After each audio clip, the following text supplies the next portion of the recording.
community. Rogers TV is proud to support local producers and share local voices, ideas, and opinions. For more information, please visit our website.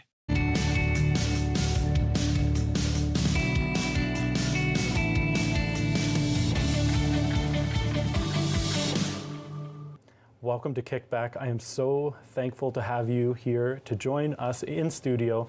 My name is Ben Strasser. This is the 9th year that we've been hosting this KickBack Marathon. Thank you so much for joining us. I'm excited to kick this off. Our first guest is Michelle Kwasnick from Navigate Life Positively.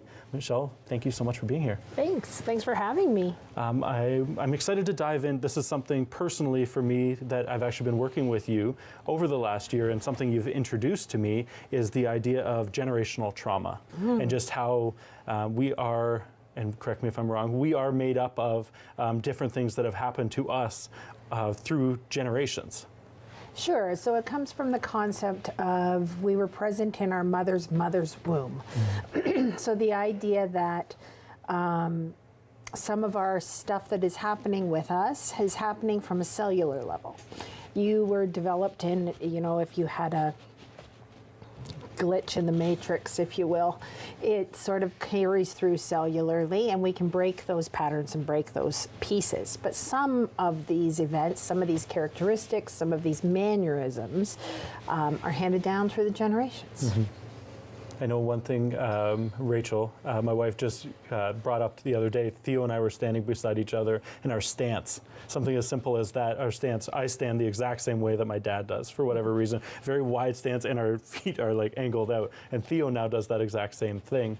Can you tell a little bit about maybe what the different types of trauma, or what those different patterns could potentially be? Well, there's the ones that you are talking about right now that are those physicality ones. Like, those are the ones that are coming down.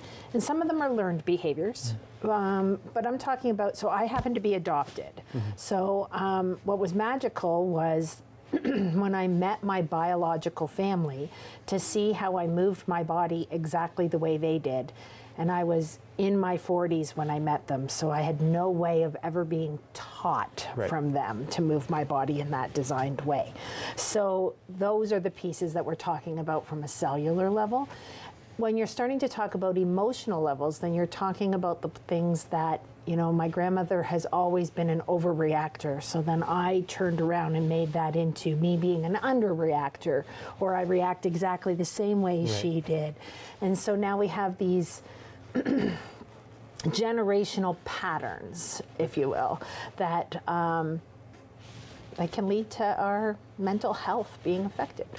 What are some things that people can look for in their own day-to-day lives that might be flagged as something that is like a generational pattern or trauma?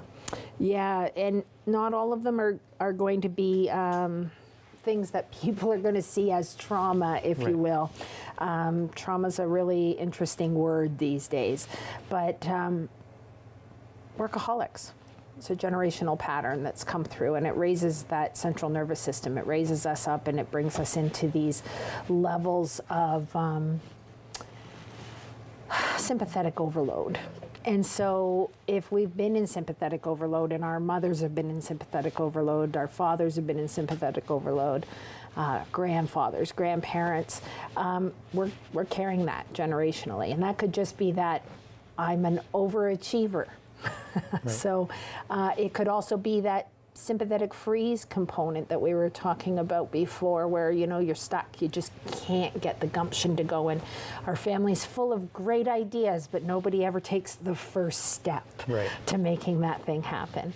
Our family has always dealt with money issues. Those would be generational patterns or traumas that we'd be talking about that could be changed. What are the different ways that you can actually change those things? Yeah, so the first thing is to just sort of start to explore where it came from, how we got to where we are today without judgment of ourselves or others, if we can. This is the sort of piece that comes a little harder, because, when someone, even you and I were talking about this a little while ago, where you're like, oh, we were talking about generational trauma, and automatically everybody puts their hands up, oh, of course it's my fault. Right. Yeah. Sorry, Mom. Yeah, my kids, the same thing, right? You Yeah. know, they could be doing whatever. And even though I know it, there's times when they say something and then I go, oh gosh, this is going to be my problem somehow. Somehow I didn't. But if I can stop and I can say, oh, wait a minute, that self-deprecating is actually a generational piece. That's actually comes from my biological side. It comes on my mother's side, and they want to be harder on themselves than they need to be. They're not as accepting of difficult learnings as they could be.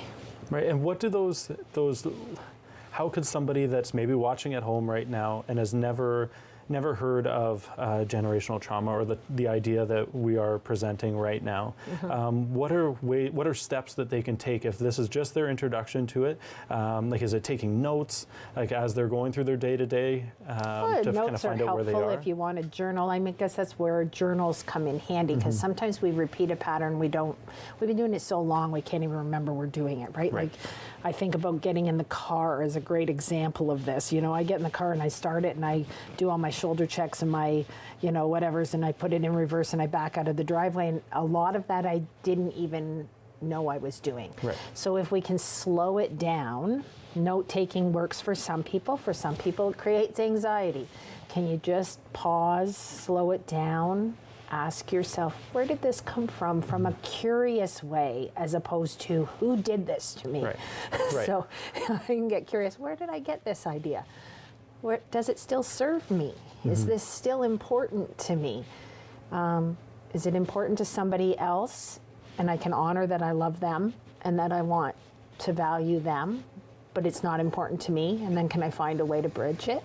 Right. Those are ways to start looking at the breaking of the generational traumas or patterns that we want to break. Right, and I know that they can come in kind of all shapes and sizes. Yeah.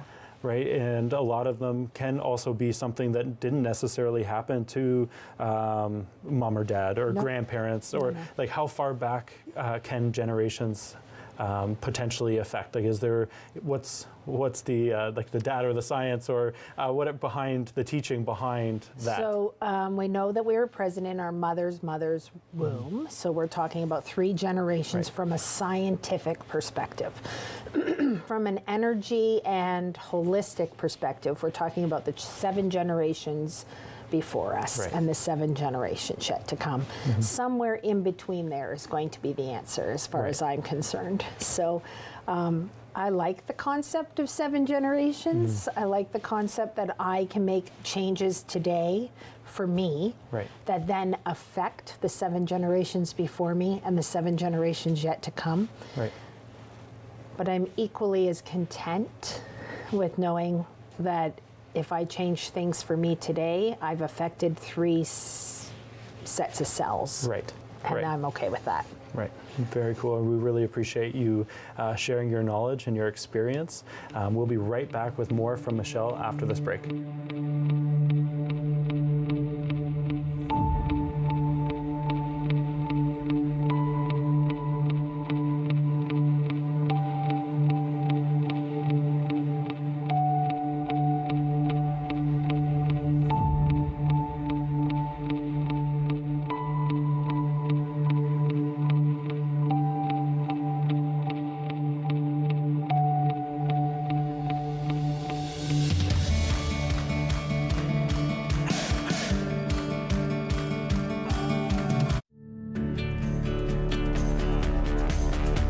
This program is brought to you by Rogers Xfinity, connecting you to more of what you love. Visit Rogers.com for more details. It's closing time, and you stayed out longer than you planned. So now you can't drive, and the buses have stopped running. You could always call your girlfriend. Or maybe your roommate? What about your best friend? You could just dial 1-888-TAXI-GUY or use the Taxi Guy app. The call and the app are free, and they both connect you to a local cab company to bring you home safely. Visit arrivealive.org to find out more. Arrive Alive, drive sober. We fought our way through Italy and then headed for Amsterdam, sweeping for Germans along the way. Our worst fear was to catch a bullet in these last hours of the war. I was 15 when the Nazis invaded the Netherlands. More than 100,000 Dutch Jews never came home. Our men were put into forced labor. By 1945, we were starving.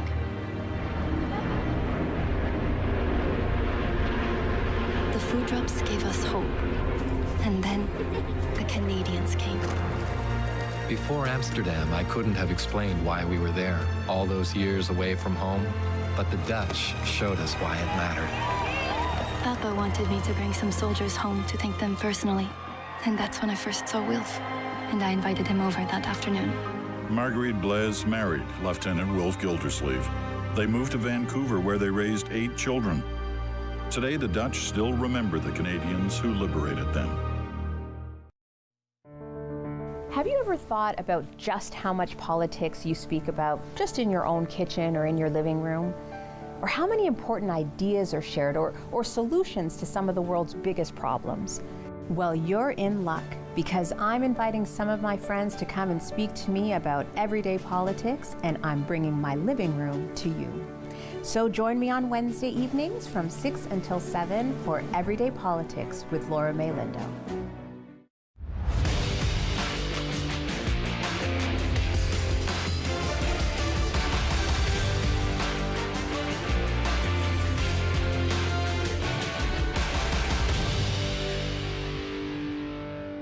Think it's okay to drive high?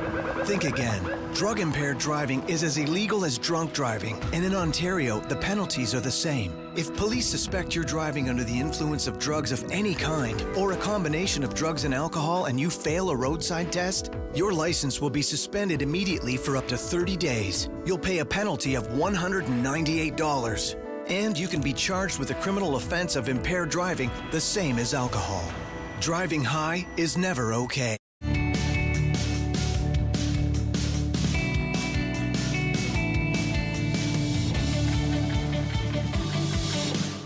Welcome back. We are still joined by the lovely Michelle Kwasnick from Navigate Life Positively. We're chatting about generational trauma or patterns. Right. And during the break, we were talking about how, for me personally, one of the patterns that I had learned was that when I started to get a little bit anxious, or a lot anxious, whatever that was, I would start to like organize and like try and like declutter spaces. And so it's not like super productive cleaning. It's more like just, I'm going to shuffle this, get this in place, and then we're going to put that on. I think that's how the junk drawer got designed, right? Right? Yeah, just slide it into slide here. it into this drawer in the kitchen cabinet. And really what it is when we stop and we pause for a moment, we say, what are you actually doing? Right. So there is the element of trying to take control of the situation that might feel more overwhelming. But more importantly, I think it's the spot that for me, it's how much space do I need to create or have or clear so that I can get present with what it is that I'm feeling and thinking. Right. You know, one of the examples we were talking about was, you know, for little kids, when they run up against this big energy that feels hard, and this happens for adults too, can happen at work. You know, here I am at work and there's this big boss energy or this big personality in our workspace. They might not even be my boss. And that person takes up a lot of space when they walk in a room just by their presence. Right.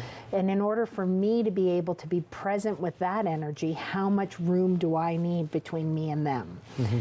Little kids will run to another room so that they can get away with it. So they can think about, some of it is to get away from being in trouble, but mostly it's about how much space they need from that other energy or that perceived energy that they're running up against. So if we can get curious about it, we can start to say, how much space do I need in order to be able to stand still and actually look at this without feeling judged by myself or others, without judging myself or others. Mm-hmm. That's a kind of a really good start spot. How much space do I actually need? Going out in nature is a great way to do it. Go for a hike at that point. How far do I need to walk in order to, to kind of get away from the intensity of it so that then I can pause, focus, and then head back towards it. Right. And now what are some, for me, like knowing that, now for the longest time I would just clean and declutter and just move things about from here to there. But now I can recognize the fact that that is something that happens, and I can do like something like go for a walk or breathe or whatever it might be to Whatever just those tools in the toolbox instead of are. continuing to clear or just throw stuff into the junk pile. Right. I have those tools, and I've taken those steps to do that. You've kind of talked about like it's not like big jumps, right? Like these aren't things that you can fix overnight. And nor do we want to. You know, it's a big leap. And if you start to, there's times when we can make a big leap and it can be a permanent leap and a permanent change. But usually what happens when we make those great big leaps, they are hard to maintain, all right? You know, this is why New Year's resolutions, when I used to own the fitness club and people would come in and make a New Year's resolution, and we all had the goal that if they stuck with it for 21 days, we'd be okay. But if it's too big or too radical of a change for them, it's inevitable for them to fall back into a part of the other pattern.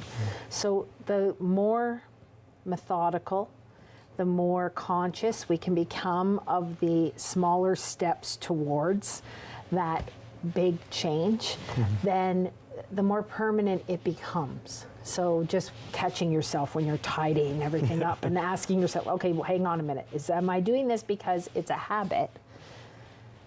Or am I doing this because I really need to do this?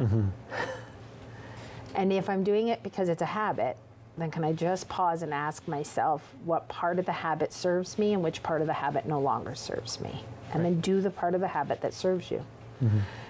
And if it's something that's no longer serving you, then either seek help. There's all kinds of different ways, and they can be minor ways, you know, coaches, a good friend. How do you do it? How do you set it down? Hey, I've noticed you doing this differently than you used to. Can you tell me what you did? And then trying one of those baby steps into the place. You can certainly seek out, there's all kinds of different coaching programs that would help you. And for those of us who can't afford all the programs, then there's lots of free spaces in the world, such as nature, and lots of different ways to get help. Just reach out. And if you're not sure, please email me and I will send you in a direction. And what is your email address? mkwasnick@navigatelifepositively.ca. Perfect. Awesome. Thank you, Michelle. What message of hope or empowerment would you like to leave with those who maybe are just realizing that they are working with something like a generational pattern or trauma, and trying to break free from those patterns as well? What would you tell them? Yeah, that you don't have to jump the whole cavern at once, that you can just take a little step and it will make a major ripple out into the world, into your world, into someone else's world, into your children, your grandchildren's, even your nieces and nephews, brothers, sisters' world, you know? So the message of hope for me is just that it's possible. If it's possible in the world, it is possible for you. Right, and I think that's so cool just in the work that we've been doing, to be able to see and recognize those things. And I think we've talked a lot about like negative patterns, but there's also positives in ones that have like in the same way, right? Now I'm trying to blank on where that was going, but just well, people don't think of the positive patterns, but you gained a lot of generational patterns from that are positive. We don't complain about the things that are serving us well. We only ever complain about the things that are not serving us. But you know, really, if you were able to build a pattern that is serving you, then you will be able to break a pattern that is not serving you. So it has lots and lots of possibility attached to it. And I think a lot of people assume that it is going to be something that is a big, like we're just going to jump from here to here and it's going to be fixed and it's going to be good. But how long did it take you for that pattern to be created in the first place that you're wanting in a negative direction to then change it into like a positive one, right? And right, but it's like molecules in science, though, neurons and molecules, you know, there's some of them are just little teeny tiny things, and you make enough of those little tiny changes and all of a sudden the big one falls away. Right. Or the way I often describe it is like going to the beach and standing on the edge of the water, and the water's just lapping up over top of you, and you're just standing in the edge. And it doesn't seem like much is happening. But then all of a sudden you go to move or do something and all of a sudden you realize, wow, I'm ankle deep in this now. It's really changed. It's changed a lot. And it didn't have to be hard work to change it a lot. It just has to be consistent work to change it a lot. Well, thank you so much, Michelle. We really appreciate you joining us today. Thanks. To have this conversation about generational trauma. If you have any, if you would like to reach out to Michelle to talk more about this, please do so. Reach out to Navigate Life Positively on Facebook or Instagram, and or find her website as well, and get that information there. She'd be happy to connect with you, and it would be great. And we'll be right back after this.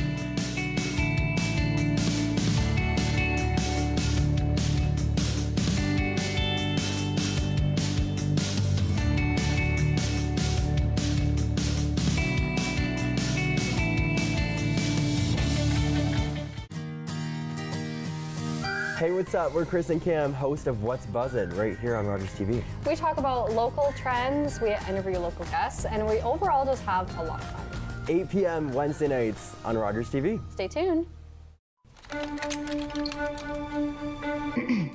You must be the reporter. Come with me.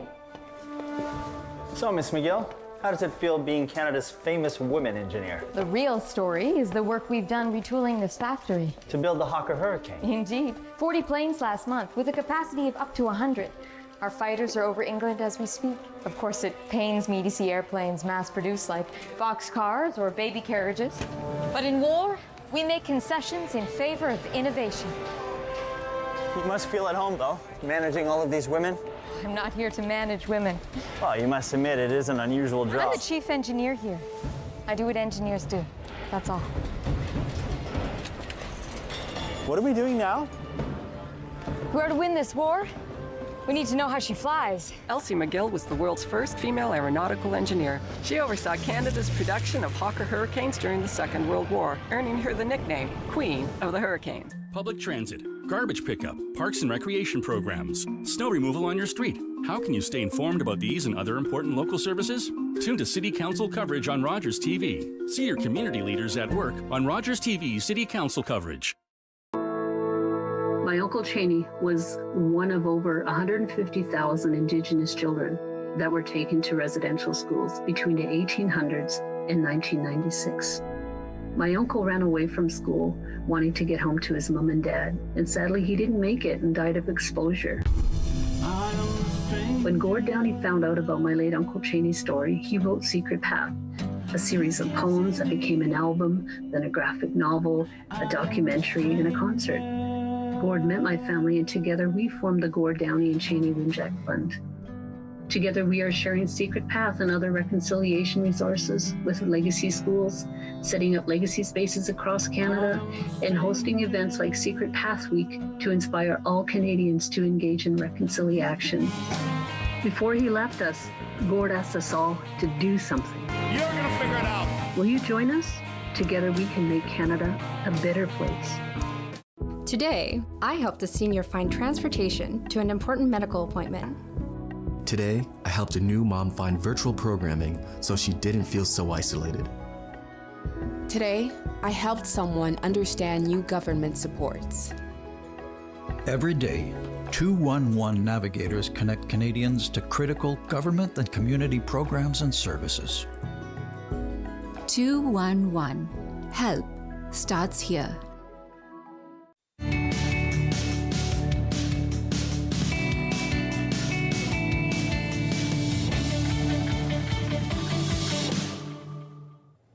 Welcome back to KickBack. My name is Ben Strasser, and I'm now joined by Zara. Zara, thank you so much for coming in. My today. pleasure.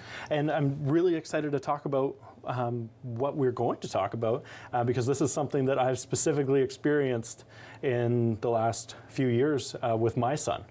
And so we want to talk about parents experiencing, actually, why don't I just let you share what we're going to discuss? Yeah, for sure. So a phenomenon that I, began to notice early on in my career, which I also experienced personally when I became a parent, was how common it is for parents to just have this moment where they acknowledge that their childhood wasn't as perfect as they thought it was, and a lot of emotions coming up with that, even if previously they had never had any concerns or any kind of issues with how they were raised. Right, and I think that for me it was so weird, and the scale of what trauma means is vast. Yeah. Right, like it could be something so small to something very, very large, and for me it was like I experienced this with my son, and I just all of a sudden one day I reacted to him in a certain way, and it was just totally out of character.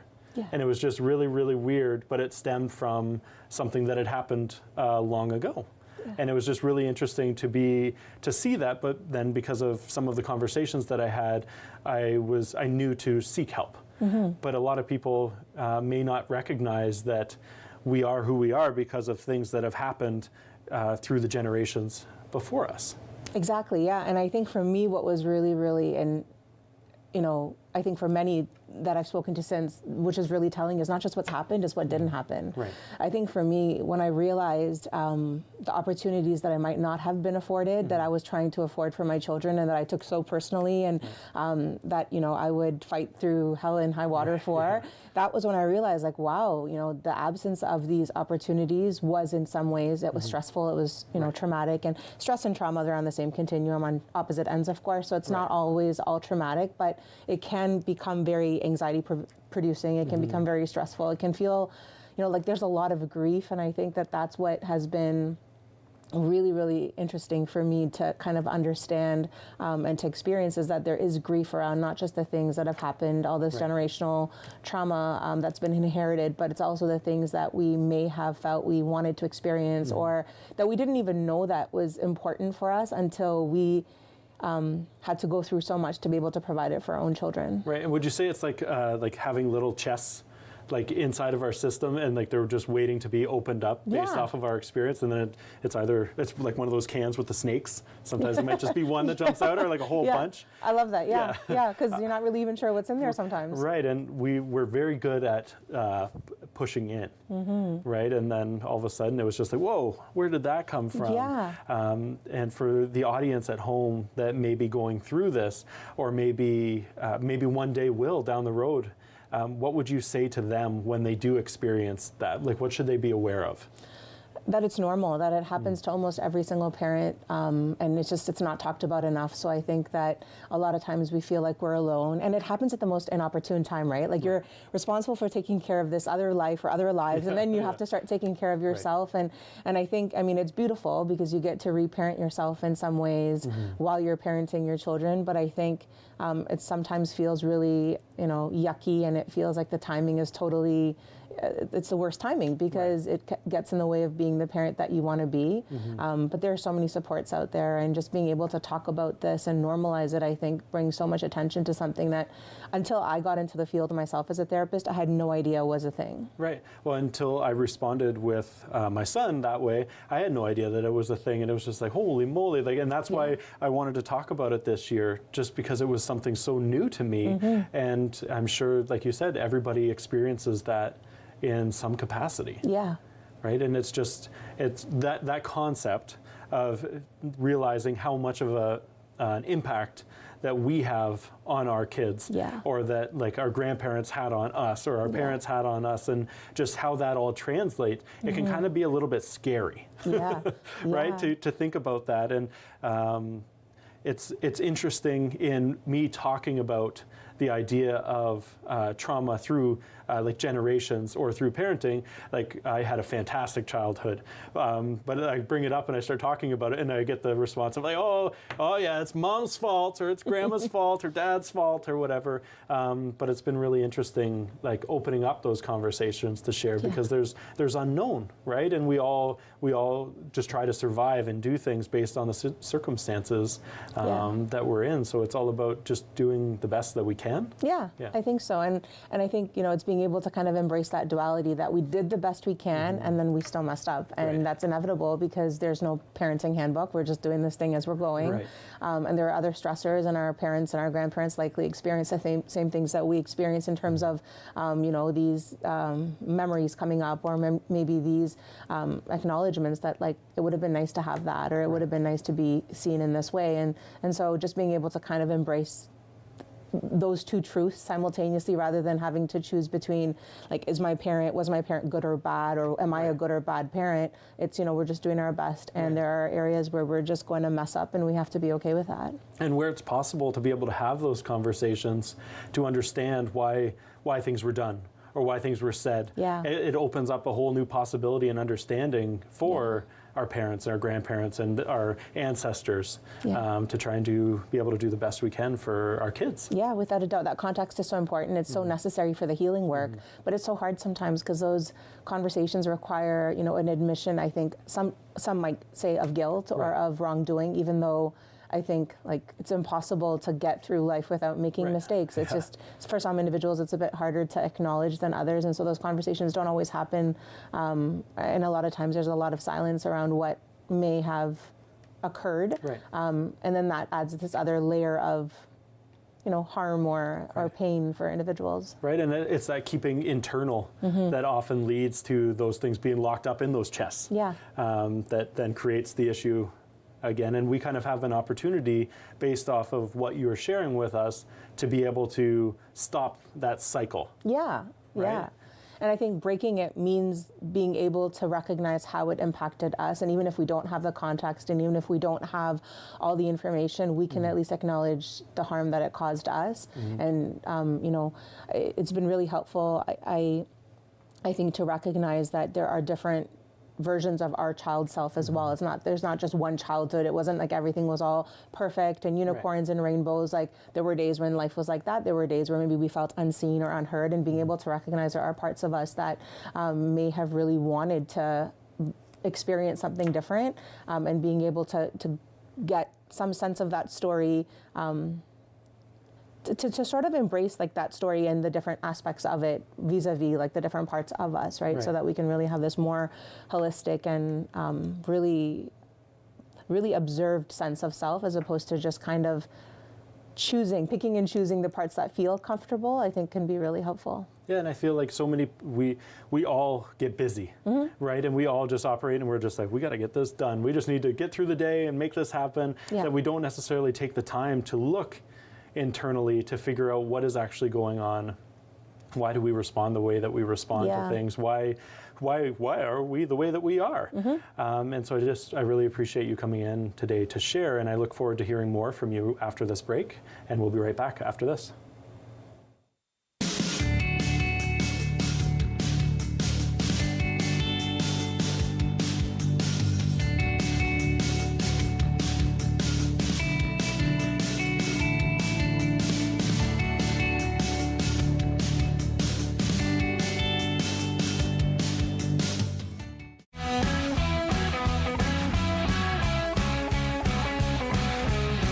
Guelph, the Royal City. Learn about the people, places, organizations, and events that make up your hometown. Join us each and every episode to learn more about Guelph and what's happening in the Royal City.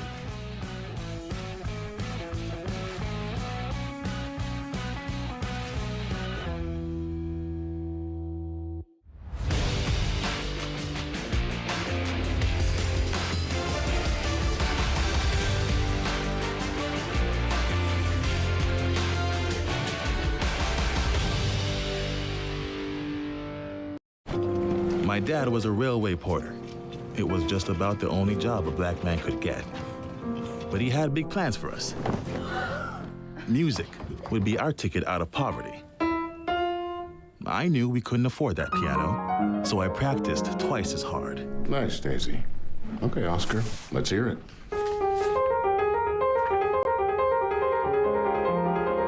Turns out I wasn't half bad. Then I found jazz, or it found me. It wasn't all easy, though. I faced a lot of hate. but I found my stage. They call me the man with 4 hands. Well, I don't know about that, but let's see how far this ticket takes me. From Montreal to Carnegie Hall and far beyond, Oscar Peterson became one of the most recorded and celebrated jazz musicians of all time. Your Region This Week takes you behind the headlines on issues and events shaping our community. Tune in for new episodes on Mondays at 7:30 p.m. and Fridays at 6 p.m.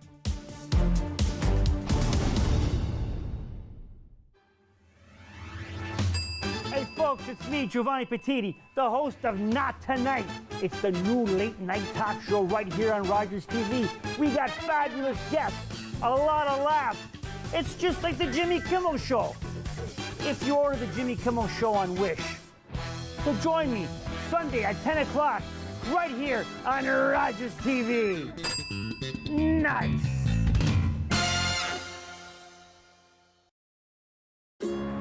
It's closing time, and you stayed out longer than you planned. So now you can't drive, and the buses have stopped running. You could always call your girlfriend. Or maybe your roommate? What about your best friend? You could just dial 1-888 Taxi Guy or use the Taxi Guy app. The call and the app are free, and they both connect you to a local cab company to bring you home safely. Visit ArriveAlive.org to find out more. Arrive Alive, drive sober.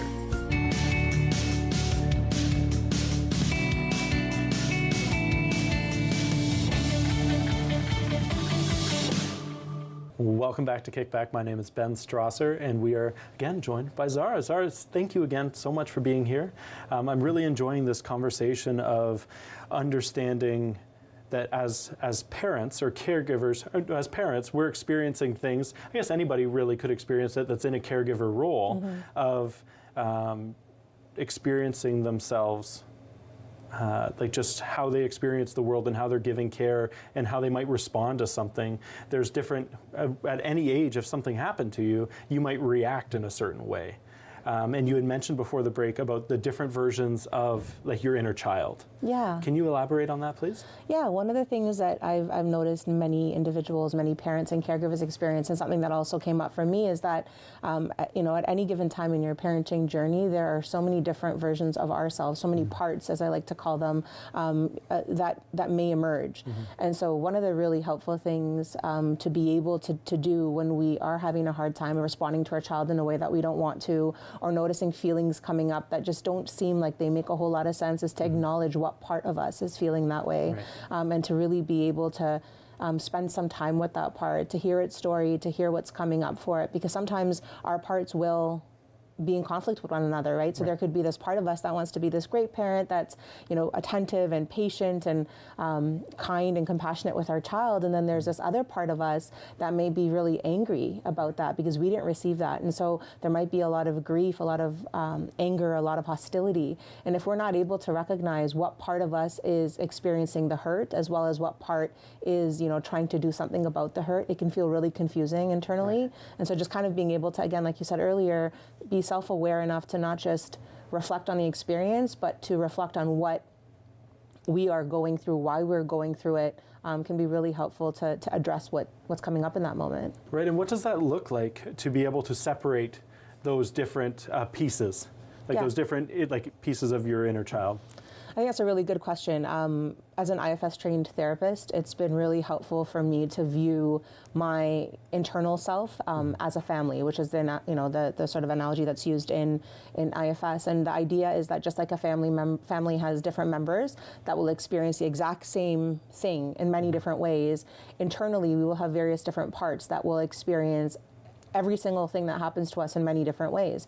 And so, you know, even the birth of a child can be a really, really momentous experience for the part of us that wants to be a parent. But if we had a really negative parenting experience, there can be a part that's really scared and intimidated about what kind of a parent am I going to be? Am I going to repeat some of these patterns? There might be a part that is really, really injured from our own childhood that might feel really paralyzed from being able to parent at all. And that sometimes looks like a parent that's withdrawn or disinterested, but really it's just, you know, a part that has really, really really withdrawn itself from this big task at hand. Right. And so being able to work sometimes with, therapists that are trained in IFS can be really, really helpful, so that they can help to kind of identify, because one of the things that I notice even as an IFS trained therapist is that we can become so enmeshed with our parts, they can become so blended with us that it's really difficult to ascertain what's feeling what and why. And so sometimes having someone that's kind of impartial, who knows us really well, but that just kind of is able to observe us as we kind of go through our life,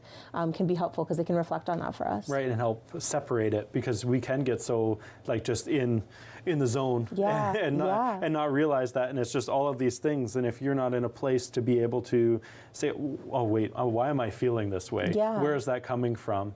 And then be able to react to that or separate yourself from the situation or respond. But it really sounds like there's a lot of forgiveness that needs to happen in with this entire idea of healing the inner child and of working through that.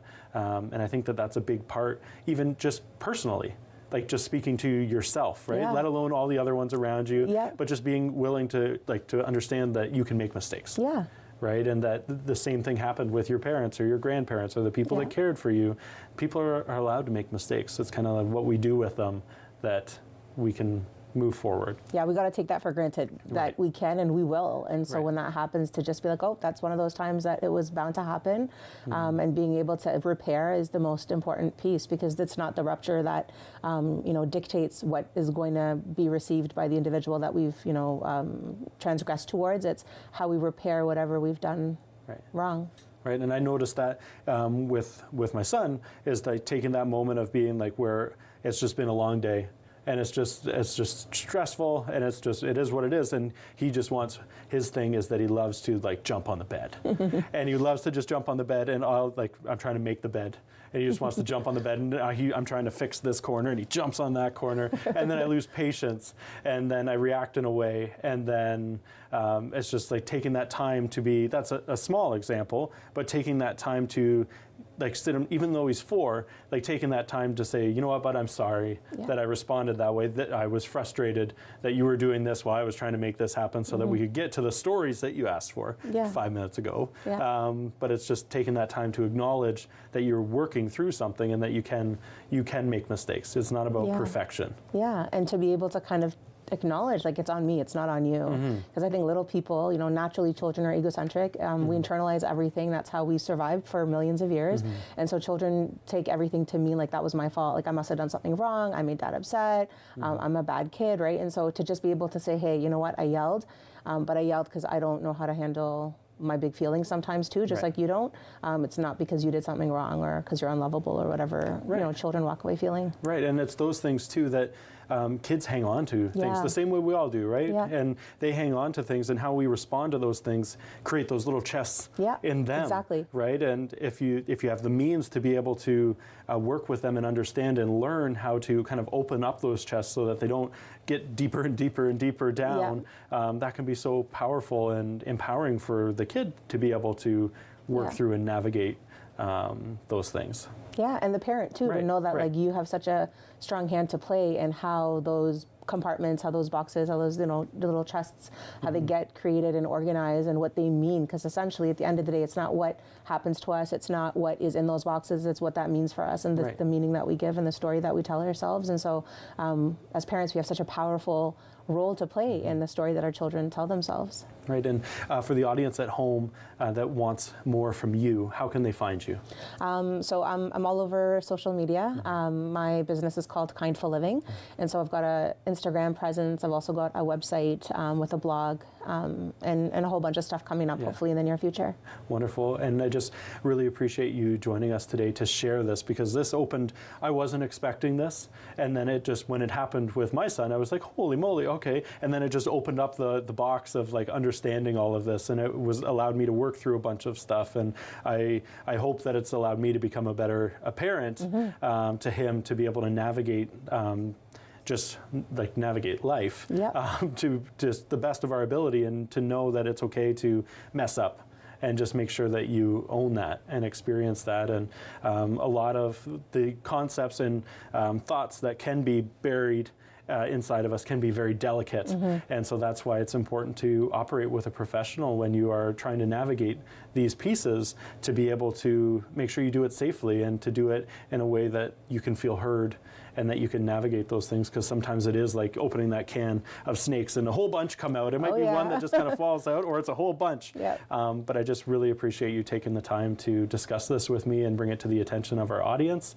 And I really appreciate the work that you do, so thank you. And with that, we'll be right back after this.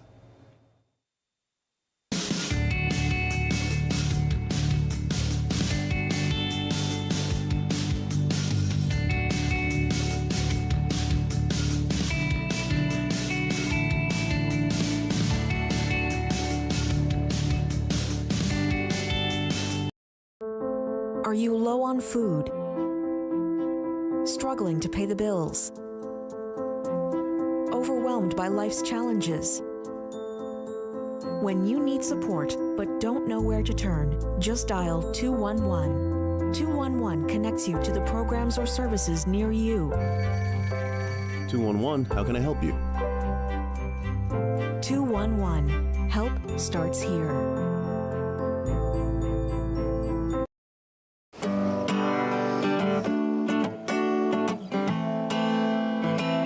I'm a singer-songwriter from Six Nations, and I've been writing songs about my experience, and with that being said, it's helped me hold hope in my heart in following my dreams and being resilient to everyday Indigenous battles.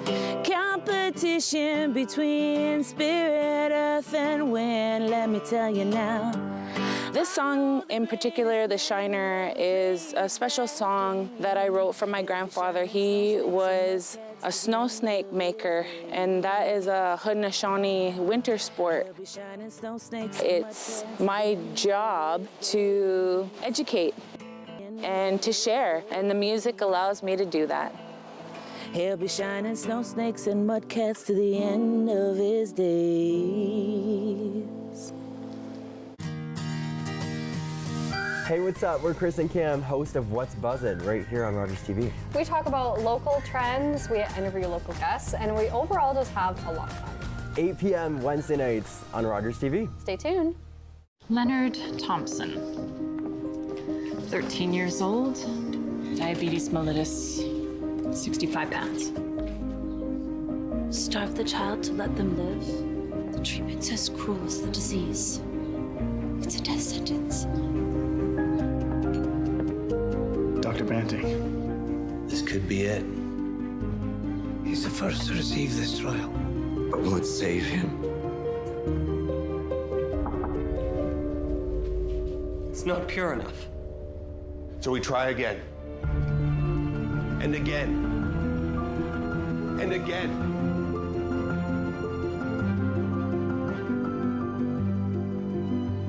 Before the discovery of insulin, diabetes was a death sentence.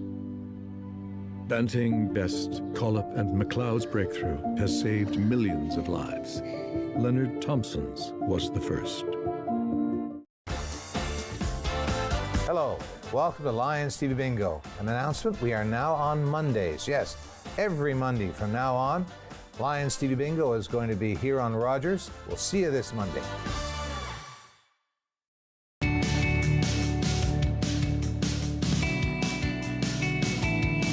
Welcome back to KickBack. My name is Ben Strasser, and I am now joined by Reed Duthie.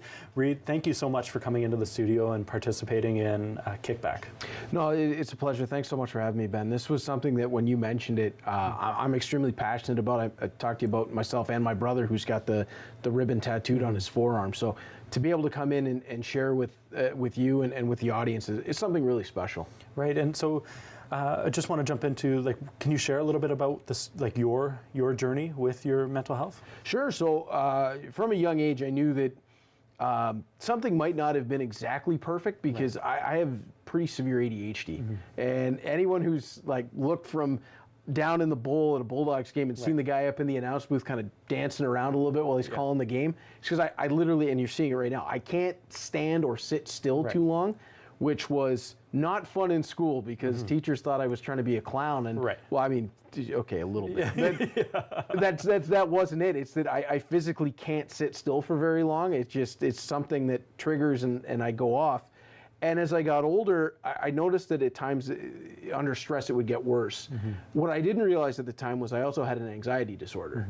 And that really manifested probably while I was going through high school and I didn't realize it. But when I noticed it was in university. I got into McMaster, which was amazing. It was a school that I wanted to go to pretty much my entire run in high school. An amazing school, amazing campus, loved being there. But I got to a point where in my second year, I literally couldn't get out of bed. Like I should have been on top of the world, and I felt miserable. I couldn't get up. I wanted to sleep all the time. And it was because of the stress of going through the schoolwork, the stress of getting to the campus, and it just felt like there were so many things in front of me every day that I just wanted to shut down. And it was my mom actually who said, "No, I think you need to go talk to someone." And my family doctor at the time, and she's retired now, Dr. Tuttle. She was an older Scottish lady. Reminded me so much of my grandmother, and she was so easy to talk to. And she told me, don't worry about it too much. She said, we're going to get you fixed up.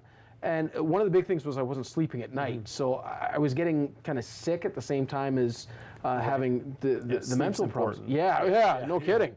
And although I wanted to sleep all the time, I couldn't. Like my mind was just running. And she got me one, therapy and talking essentially with her, and she was amazing about it. Two, there were some medications that I was able to go on that really helped, not just the anxiety, but actually helped, I think partially the ADHD as well, in that I could kind of relax and focus a little bit more. So if you see me now, imagine this times 10 is what it was. And it actually kind of got me to a point where I felt every day starting off kind of from a neutral point, or at least to a point where I was excited to get up and do things every day. Which was, that was all I wanted. That was all I needed to really get going. And from that point, I changed paths. I went from McMaster to Mohawk and then got into the broadcasting world. And it's not all been easy. I mean, there have been ups and downs all the way through. I've had times where before I ended up with the Bulldogs, well, this is never going to work. I'm going to have to, and what else do I know? I graduated in broadcasting. This is my life. But I got to a point where generally day in, day out, I'm a pretty happy guy. And that's what I was growing up. That's what I was until, it really manifested itself in that way. And now I feel like I'm back to where I should have been all along. And that makes a big difference day in and day out for me, is that I've seen what it's like when I'm down.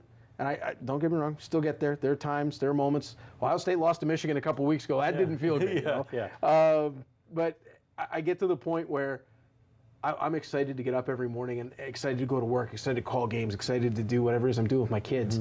So being able to talk to someone and have even just small answers made all the difference in the world. And I think that not everybody has that same story of being able to talk to their doctor. And that doctor initially, it sounds like you had a fantastic experience in that moment of having your family doctor listen to you and talk to you, hear you out, and then say, just encourage you. Where not everybody necessarily gets that same experience, and so it's something to know that if that's the audience's reaction at that point to they didn't get that reaction, it's just about continuing to find until somebody does give you that experience, because that's what you need to be able to start to heal and work through it. Absolutely, and I'm extremely lucky that my family's had this run through and they've recognized it every step of the way. My mom, my dad, my brother. So they all kind of recognize the signs and symptoms involved. So when my mom was the first one, and she's been just amazing. I wouldn't be doing the things that I do now if not for my mom or my dad. But she was the one that really picked it out and understood what it was and what I needed to do to go get help for it. And if the folks watching on, they don't have that same experience with a family doctor or necessarily a family member, that shouldn't be the end of it. You've got to continue to find, because there are people that are going to listen. Therapists, friends, there's going to be somebody down that checklist that is going to understand, that's going to recognize, and is going to be the beginning of you getting help. And if my story can help just one person, then then I've given back, and that's what means the most to me, because I don't want people to feel the way that I felt before I reached out. You know, it was just, and I know people talk about, well, was it a feeling of hopelessness? Not for me, but I know that it is for some people. For me, it was just, I just didn't want to do anything. I just, you know, and it's not any better. You're just kind of meh, like there's malaise generally, and that doesn't help. So if I can help even one person that feels that same malaise, that feels hopeless, anything along that line, then I've done something positive that that I can really feed off of. Right, and I really think that is so incredible, and it's just like a constant theme with the individuals that have come on and shared their stories, is that they've gone through something that has been incredibly hard and difficult, and they don't want other people to have to go through that, or they want to be able to help somebody get through it faster, because maybe their story is they left it for way too long, and then it was incredibly hard to get out of an already very difficult situation, and so their goal is to help kind of clear those hurdles. And educating yourself and understanding the signs, because I didn't, and that's why it got to that point to me where I just didn't want to do anything, and I was missing school and missing time with my friends and missing time with my family, because I didn't recognize it fast enough, or as fast as, I mean, I guess there isn't really fast enough, but as fast as I would have liked to, and looking back on it now, I see where I could have. So if somebody can take from that, seeing those signs in themselves or somebody else that they know, that's even better. Get to it as quickly as possible, because when you turn the corner, oh man, does it feel good. Like it really makes a huge difference going forward. And if you can turn that corner quicker, then you don't have to get to that feeling of just bleh. Right, and I feel like a lot of people live at like a certain thing, and they just kind of feel like that's just the normal. Yeah. Right, and like that can be the problem. So if you are like you've got friends, family, and you see somebody operating in maybe in a different way than they have before, or maybe that's just how they always are, maybe check in on them and ask them how they're doing and how they're feeling. And if you don't catch it, and that normal can go slowly, right? It doesn't. It's not just a precipitous drop. It can be that normal still feels normal even as you're kind of ticking downward. And that's where you really want to catch it, because it isn't normal. It shouldn't be a normal drop. Right. Like it shouldn't be like little steps every time. You know, you need to keep yourself moving upward instead of, you know, finding yourself down that wrong path. And it's not easy, and it's not easy to talk about. That was the first thing that I learned was I didn't know if I was embarrassed or I grew up playing hockey. Like, right. Well, and that's what I was going to say. Did the sports background play into that? Yeah, because you think you should be able to power through. So it's just in my head. Like, but you got to buck up and get through it. And no, that's not.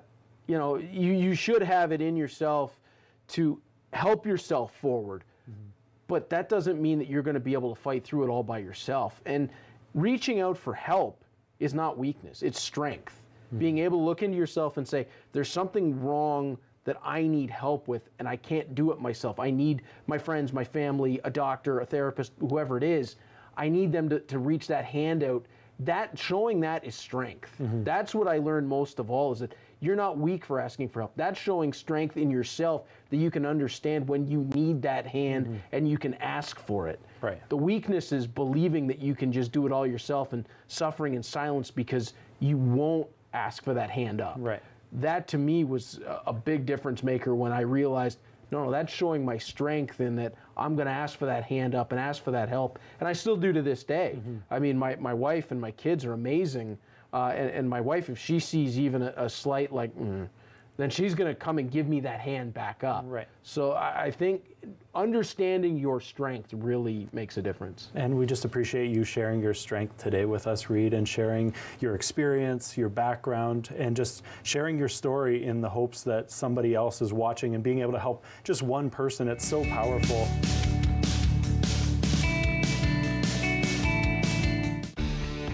Connect with us by visiting our website or email us at comments@rogerstv.com.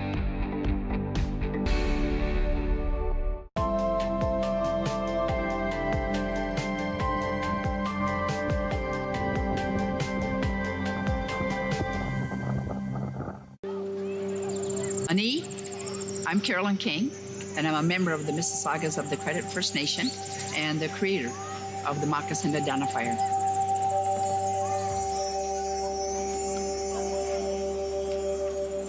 Philip Cote, an artist in Toronto here, took and redrew real moccasins. We're starting over with the children. The idea is that they would research whose land their school is built on, near, or what treaty area they're in. And the